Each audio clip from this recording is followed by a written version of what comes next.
ఓం శాంతి 28/2/2026 సాకార ఈశ్వరీయ మధుర మహావాక్యాలు.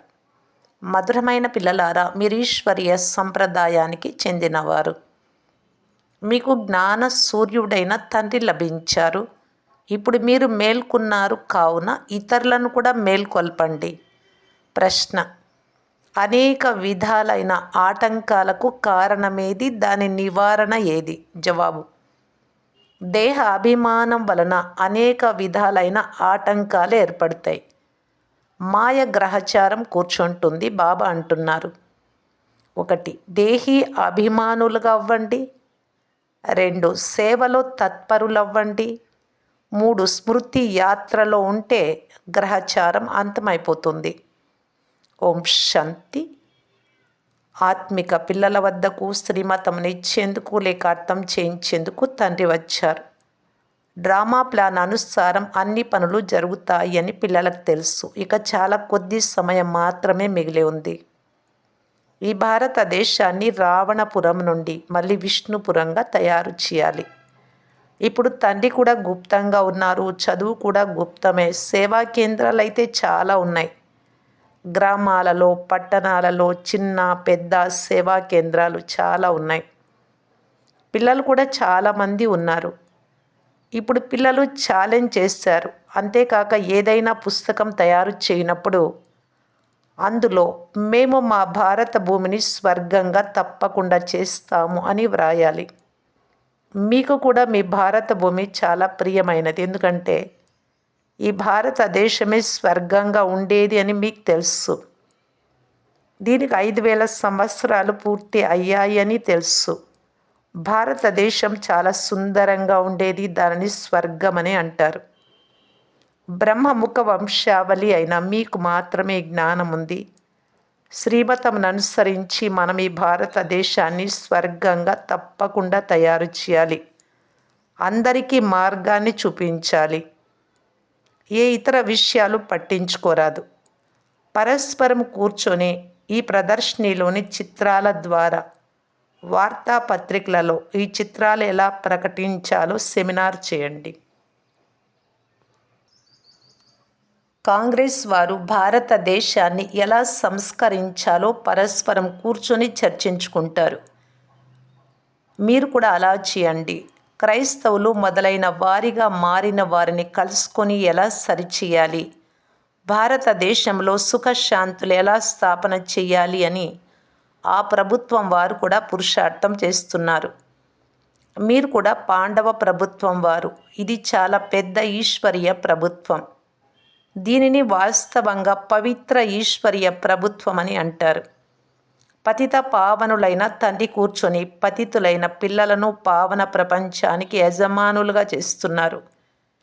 ఇది పిల్లలకు మాత్రమే తెలుసు. ముఖ్యమైనది భారతదేశపు ఆది సనాతన దేవీ దేవతా ధర్మం. ఇది రుద్ర జ్ఞాన యజ్ఞం అని కూడా పిల్లలకు తెలుసు. ఈశ్వరుడైన తండ్రిని శివబాబాను రుద్రుడు అని అంటారు. తండ్రి వచ్చి రుద్ర జ్ఞాన యజ్ఞాన్ని రచించారు అని గాయనం చేయబడింది. వారు కాలమును చాలా పొడిగించి పెద్దదిగా చూపించారు. అజ్ఞాన నిద్రలో నిద్రపోతూ ఉన్నారు. ఇప్పుడు తండ్రి మిమ్ములను మేల్కొల్పారు. మీరు ఇతరులను కూడా మేల్కొల్పాలి. డ్రామా ప్లాన్ అనుసారం మీరు మేల్కొల్పుతూ ఉంటారు. ఇంతవరకు ఎవరు ఎంత పురుషార్థం చేశారో, ఎలాంటి పురుషార్థం చేశారో కల్పక్రితం కూడా అంతే చేశారు. యుద్ధ మైదానంలో ఓటమి గెలుపు జరుగుతూనే ఉంటాయి. అప్పుడప్పుడు మాయ శక్తివంతంగా ఉంటుంది. అప్పుడప్పుడు ఈశ్వరీయ సంతానం శక్తివంతంగా ఉంటారు. ఒక్కొక్కసారి సర్వీస్ చాలా తీవ్రంగా జరుగుతుంది. అక్కడక్కడ పిల్లలకు మాయ విఘ్నాలు కలిగిస్తుంది. మాయ ఒక్కసారిగా మూర్ఛితులుగా చేసేస్తుంది. ఇది యుద్ధ మైదానం కదా. రావణ మాయ ఆ రాముడి సంతానాన్ని మూర్ఛితులుగా చేస్తుంది. లక్ష్మణుడి గురించి కథ కూడా ఉంది కదా. మనుషులందరూ కుంభకర్ణుడి నిద్రలో నిద్రిస్తున్నారు అని మీరంటారు. ఈశ్వరీయ సంప్రదాయమైన మీరు మాత్రమే ఇలా అంటారు. మీకు జ్ఞాన సూర్యుడు లభించారు. ఎవరికైతే లభించి మేల్కొన్నారో వారికి మాత్రమే అర్థమవుతుంది. ఇందులో ఒకరికొకరు చెప్పుకునే మాటే లేదు. మనం ఈశ్వరీయ సంప్రదాయులము అని మేల్కొన్నాము అని మీకు తెలుసు. మిగిలిన వారంతా నిద్రిస్తూ ఉన్నారు అజ్ఞాన నిద్రలో. పిల్లలకు వారసత్వం ఇచ్చేందుకు పరంపిత పరమాత్మ వచ్చారు అని వారికి తెలియదు. వారు తండ్రిని పూర్తిగా మర్చిపోయారు. తండ్రి భారతదేశంలోనే వస్తారు. వారు వచ్చి భారతదేశాన్ని స్వర్గానికి అధికారిగా తయారు చేస్తారు. భారతదేశం స్వర్గంగా ఉన్నప్పుడు పూర్తి విశ్వానికి యజమానిగా ఉండేది. ఇందులో సంశయం ఏమాత్రము లేదు. పరంపిత పరమాత్ముడి జన్మ కూడా ఇక్కడే జరిగింది. శివ జయంతి పండుగ చేస్తారు కదా, కనుక తండ్రి వచ్చి ఏదైనా కార్యాన్ని తప్పక చేసి ఉంటేనే కదా శివ జయంతి, శివరాత్రి జరుపుతున్నారు. తండ్రి స్వర్గ స్థాపన చేసి ఉంటారు అని బుద్ధి చెప్తుంది. ప్రేరణ ద్వారా ఎక్కడో ఉంటే స్థాపన జరగదు. ఇక్కడ పిల్లలైనా మీకు రాజయోగం నేర్పించబడుతుంది. స్మృతి యాత్ర అర్థం చేయించబడుతుంది. ప్రేరణ ద్వారా ఎటువంటి శబ్దము వ్యాపించదు. శంకరుడు ప్రేరేపించినందున యాదవులు కూడా మిజైల్స్ మొదలైనవి తయారు చేస్తారు అని మీరు భావిస్తారు. కానీ ఇందులో ప్రేరణ విషయం లేనే లేదు. డ్రామాలో ముసలము మొదలైనవి తయారు చేయు పాత్ర వారికి ఉంది అని మీరు అర్థం చేసుకున్నారు. ప్రేరణ అనే మాటే లేదు. డ్రామా అనుసారం వినాశనం తప్పకుండా జరిగే తీరాలి. మహాభారత యుద్ధంలో ముసలాలు ఉపయోగించారు అని గాయనముంది. జరిగిపోయినది రిపీట్ అవుతుంది. అక్కడ ముసలం అన్నారు, ఇక్కడ మిజైల్స్. మేము భారతదేశంలో తప్పక స్వర్గస్థాపన చేస్తాము అని, అక్కడ ఒకే ధర్మం ఉంటుంది అని మీరు గ్యారంటీ ఇస్తారు. అనేక ధర్మాలు వినాశనం అవుతాయి అని మీరు వ్రాయరు. స్వర్గస్థాపన జరిగినప్పుడు ఏ ఇతర ధర్మం ఉండదు అని చిత్రంలో వ్రాయబడి ఉంది. ఇప్పుడు మీకు అర్థమవుతూ ఉంది. అందరికంటే పెద్ద పాత్ర శివుడిది, బ్రహ్మది, విష్ణువుది. బ్రహ్మయే విష్ణువు, విష్ణువే బ్రహ్మ. ఇవన్నీ చాలా రహస్యమైన విషయాలు. విష్ణువు బ్రహ్మగా ఎలా అవుతారో, బ్రహ్మ మళ్ళీ విష్ణువుగా ఎలా అవుతారు, వివేకవంతులైన పిల్లల బుద్ధికి వెంటనే అర్థమవుతుంది. దైవీ సంప్రదాయంగా తప్పక తయారవుతుంది. కేవలం ఒక్కరి మాటే కాదు. ఈ విషయాలను పిల్లలైన మీరు అర్థం చేసుకుంటారు. ప్రపంచంలో ఒక్క మనిషికి కూడా అర్థం కాదు. లక్ష్మీనారాయణలను విష్ణువును పూజిస్తారు. కానీ విష్ణువు యొక్క 2 రూపాలే శ్రీ లక్ష్మీనారాయణులు అని. వారే నూతన ప్రపంచంలో రాజ్యపాలన చేస్తారు అని వారికి తెలియదు. 4 భుజాలు కల మనుషులు ఎవ్వరూ ఉండరు. ప్రవృత్తి మార్గానికి ఒక లక్ష్యంగా ఈ గుర్తును సూక్ష్మవతనంలో చూపిస్తారు. ఈ మొత్తం ప్రపంచ చరిత్ర, భూగోళం ఎలా తిరుగుతోందో ఎవ్వరికీ తెలియదు. తండ్రిని గురించి తెలియకుంటే వారి రచన గురించి ఎలా తెలుసుకోగలరు? తండ్రే స్వయంగా రచన యొక్క ఆది మధ్య అంత్యాల జ్ఞానాన్ని తెలియజేస్తూ ఉన్నారు. ఋషులు, మునులు కూడా మాకు తెలియదు అని అనేవారు. తండ్రిని తెలుసుకుంటే రచన ఆది మధ్య అంత్యాలను కూడా తెలుసుకుంటారు. తండ్రి అంటున్నారు, నేను ఒక్కసారి మాత్రమే వచ్చి పిల్లలైన మీకు సంపూర్ణ జ్ఞానాన్ని తెలియజేస్తాను. ఆ తర్వాత నేను రానే రాను. అందువలన రచయిత రచనల ఆది మధ్య అంత్యాలను ఎలా తెలుసుకోవాలి? తండ్రే స్వయంగా సంగమయుగంలో తప్ప నేనెప్పుడూ రాను. నన్ను మీరు సంగమయుగంలోనే పిలుస్తారు. ఇక్కడే వచ్చి నేను సంపూర్ణ జ్ఞానాన్ని తెలియజేస్తాను అని చెప్తూ ఉన్నారు. నన్ను పిలవడం కూడా మీరు సంగమయుగంలోనే. సత్యుగం పవిత్రమైనది, కలియుగము పతితమైనది అని అంటారు. నేను పతిత ప్రపంచం అంతిమ సమయంలోనే వస్తాను. కలియుగ అంతిమంలో వచ్చి పతితం నుండి పావనంగా తయారు చేస్తాను. సత్యుగం ఆదిలో పావనంగా ఉంటారు. ఇది సులభంగా అర్థం చేసుకునే విషయమే కదా. పతిత పావనులైన తండ్రి ఎప్పుడు వస్తారు మనుషులకు తెలియదు. ఇది కలియుగ అంత్యమని అంటారు. ఇంకా 40,000 సంవత్సరాలు కలియుగం ఉంటే ఇంకా ఎంత పతితం అయిపోతారు. ఎంత దుఃఖం ఉంటుంది, సుఖం ఉండదు. వారికి ఏమీ తెలియనందున పూర్తిగా గాఢాంధకారంలో ఉన్నారు. మీరు అర్థం చేసుకోగలరు. అందువలన పిల్లలు పరస్పరం కలుసుకోవాలి. చిత్రాలను చూపించి ఇతరులకు మంచి రీతిగా అర్థం చేయించాలి. డ్రామా అనుసారం ఈ చిత్రాలు మొదలైనవి వెలువడ్డాయి. జరిగిపోయిన సమయం మళ్ళీ జరిగింది. జరిగినట్లే డ్రామాగా నడుస్తుంది అని పిల్లలకు తెలుసు. పిల్లల స్థితి అప్పుడప్పుడు హెచ్చు తక్కువ అవుతూ ఉంటుంది. ఇది చాలా అర్థం చేసుకునే విషయం. అప్పుడప్పుడు గ్రహచారం కూర్చుంటే దానిని తొలగించుకునేందుకు ఎంతో ప్రయత్నిస్తారు. బాబా మాటి మాటికి చెప్తూ ఉన్నారు, పిల్లలు మీరు దేహాభిమానంలోకి వస్తారు, అందుకే మాయ ఢీకొంటుంది. దానిని ఎదుర్కొనేందుకు దేహి అనగా ఆత్మ అభిమానులుగా అవ్వాలి. పిల్లలలో దేహాభిమానం చాలా ఉంది. మీరు దేహి అభిమానులుగా అయితే తండ్రి స్మృతి కూడా ఉంటుంది. నీవు ఆత్మ అనుకున్నప్పుడు ఆత్మ తండ్రి తప్పకుండా గుర్తుకుంటారు. జ్యోతి అంటే జ్యోతి స్వరూపుడు గుర్తు ఉంటారు. సేవలో కూడా ఉన్నతి జరుగుతూ ఉంటుంది. ఉన్నత పదవి పొందువారు సదా సేవలో లీనమై ఉంటారు. భాగ్యంలో లేకుంటే పురుషార్థం కూడా చెయ్యరు. వారే స్వయంగా బాబా మాకు ధారణ అవ్వడం లేదు, బుద్ధిలో కూర్చోదు అని అంటారు. ఎవరికి ధారణ అవుతుందో వారికి చాలా సంతోషంగా కూడా ఉంటుంది. శివబాబా వచ్చారు అని అర్థం చేసుకుంటారు. ఇప్పుడు తండ్రి అంటున్నారు, పిల్లలు మీరు బాగా అర్థం చేసుకుని ఇతరులకు కూడా అర్థం చేయించండి. కొంతమంది సేవలో లగ్నమై ఉంటారు, పురుషార్థం చేస్తూ ఉంటారు. జరిగిపోయిన సెకండు డ్రామాలో నిశ్చితమై ఉంది అని, అది మళ్ళీ రిపీట్ అవుతుంది అని కూడా పిల్లలకు తెలుసు. బయట మీరు ఉపన్యసించినప్పుడు వినేందుకు అనేక రకాలైన మనుషులు వస్తారు.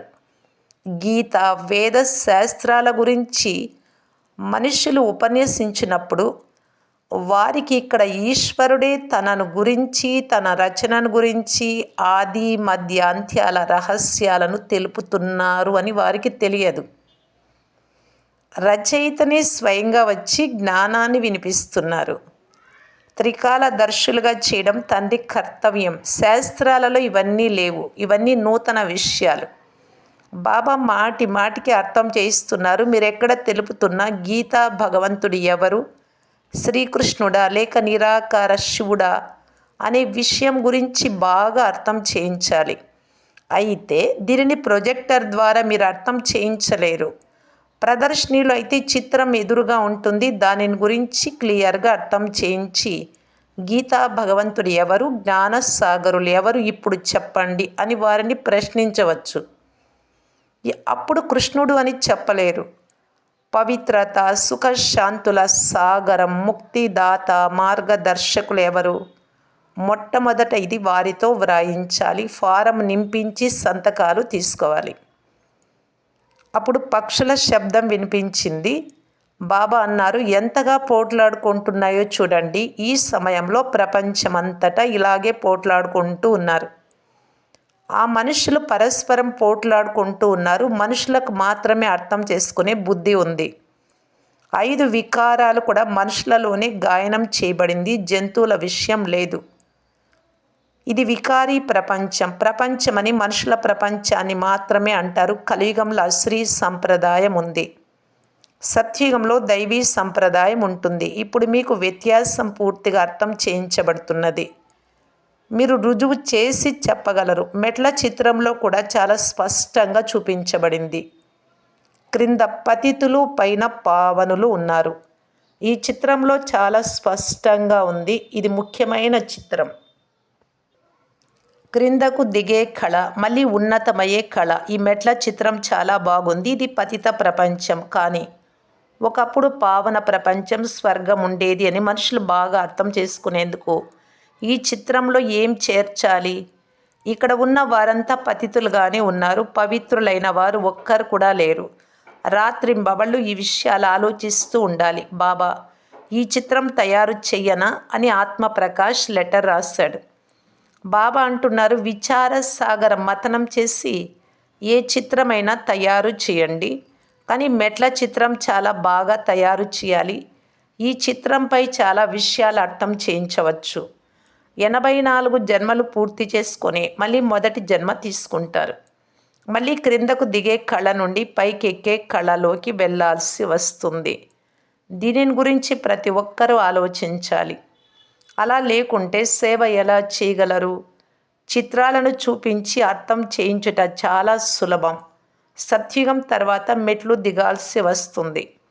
మనం పాత్రధారులము అని పిల్లలకు తెలుసు. ఇక్కడ నుండి నేరుగా సత్యుగంలోకి బదిలీ అవ్వరు. డైరెక్ట్గా వెళ్ళడానికి లేదు. మొదట శాంతిధామం ఇంటికి వెళ్ళాలి. మీలో కూడా స్వయాన్ని డ్రామాలో పాత్రధారులము అని భావించేవారు నంబర్ వార్గా ఉన్నారు. ప్రపంచంలోని వారు మేం పాత్రధారులము అని ఎవ్వరూ అనరు. పాత్రలు అభినయిస్తూ కూడా డ్రామా యొక్క క్రియేటర్, రచయిత, డైరెక్టర్, దర్శకుడు వీరిని గురించి డ్రామా ఆది మధ్య అంత్యాలు తెలుసుకోకుంటే నటిస్తూ కూడా వారిని ఫస్ట్ క్లాస్ తెలివిహీనులు మనము వ్రాయను కూడా వ్రాస్తాం అలాగా. ఇది భగవంతుడు తెలిపిన విషయం. బ్రహ్మ తనువు ద్వారా భగవాను వాచ. జ్ఞానసాగరులు నిరాకారులు, వారికి స్వంత శరీరం లేదు. ఇవి బాగా అర్థం చేసుకోవాల్సిన యుక్తులు. పిల్లలైన మీకు చాలా నశ ఉండాలి. మనం ఎవరిని నిందించము. ఇది నిజమే కదా, నిజమే చెప్తూ ఉన్నాం. గొప్ప గొప్ప వారి చిత్రాలన్నీ మీరు వేసుకోవచ్చు. ఈ మెట్ల చిత్రం మీరు ఎవరికైనా చూపించవచ్చు. మంచిది. మధురాతి మధురమైన అపురూపమైన పిల్లలకు మాతాపిత బాప్దాదాల ప్రియ స్మృతులు మరియు గుడ్ మార్నింగ్. ఆత్మిక పిల్లలకు ఆత్మిక తండ్రి నమస్తే. ధారణ కొరకు ముఖ్య సారము. ఫస్ట్ పాయింట్, భారతదేశంలో సుఖశాంతులను స్థాపన చేసేందుకు, భారతదేశాన్ని స్వర్గంగా తయారు చేసేందుకు పరస్పరం సెమినార్లు చేయండి. శ్రీమతమును అనుసరించి భారతదేశానికి ఇటువంటి సేవ చేయాలి. సెకండ్ పాయింట్, సేవలో ఉన్నతి కొరకు లేక సేవ ద్వారా ఉన్నత పదవి పొందేందుకు, దేహీ అభిమానులుగా ఉండేందుకు శ్రమ చేయాలి. జ్ఞాన విచార సాగర మతనం చేయాలి. వరదానము, పవిత్రత యొక్క ఆధారంపై సుఖశాంతులను అనుభవం చేసే నంబర్ 1 అధికారి భవ. ఏ పిల్లలైతే పవిత్రత యొక్క ప్రతిజ్ఞను సదా స్మృతిలో ఉంచుకుంటారో, పవిత్రంగా ఉంటారో, వారికి సుఖశాంతుల అనుభూతి స్వతహాగా జరుగుతుంది. పవిత్రత యొక్క అధికారాన్ని తీసుకోవడంలో అది ఆత్మధర్మం, అనాది గుణం, ఆది గుణం. భక్తిలో కూడా పూజిస్తూ ఉన్నారు అంటే పవిత్రత కారణంగా. అందువలన పవిత్రత యొక్క పునాదిని నంబర్ 1గా అందులో ఉండడం అంటే సర్వప్రాప్తులలో నంబర్ 1గా అవ్వడం. ఈ పవిత్రత పునాది ఎప్పుడూ బలహీనంగా చేసుకోకండి. అప్పుడే లాస్ట్ సో ఫాస్ట్గా వెళ్తారు. సదా ఇదే ధర్మంలో స్థితమై ఉండండి. ఏమి జరిగినా, వ్యక్తి కానీ, ప్రకృతి కానీ, పరిస్థితి కానీ ఎంతగా కదిలించినా భూమి బ్రద్దలైన ధర్మాన్ని వదలకండి. స్లోగన్, వ్యర్థమంటే ఏమిటో తెలియనంత అమాయకులుగా, ఇన్నోసెంట్గా అయితే సత్యమైన సెయింట్గా అవుతారు. అవ్యక్త సూచన, ఏకత మరియు విశ్వాసం యొక్క విశేషత ద్వారా సఫలత సంపన్నంగా కావటానికి బాప్దాదా తెలియజేస్తున్నారు. ప్రతి పుత్రుడు ఏకరస శ్రేష్ఠ స్థితి యొక్క ఆసనధారిగా, ఏకాంతవాసిగా, అశరీరిగా, ఏకతా స్థాపకునిగా, ఏక్నామి ఒకే పేరు ఎకానమీ పొదుపు యొక్క అవతారంగా అవ్వాలి అని బాప్దాదా కోరుకుంటూ ఉన్నారు. ఒకరి ఆలోచనలను మరొకరు అర్థం చేసుకొని గౌరవం ఇవ్వాలి. ఒకరికొకరు సూచనలు ఇచ్చుకోండి. పరస్పరంలో ఇచ్చిపుచ్చుకొని సంఘటన యొక్క శక్తి స్వరూపాన్ని ప్రత్యక్షం చేయండి. ఎందుకంటే మీ సంఘటన యొక్క ఏకతా శక్తి మొత్తం బ్రాహ్మణ పరివారమును సంఘటనలోకి తీసుకువచ్చేందుకు నిమిత్తంగా అవుతుంది. ఓం శాంతి.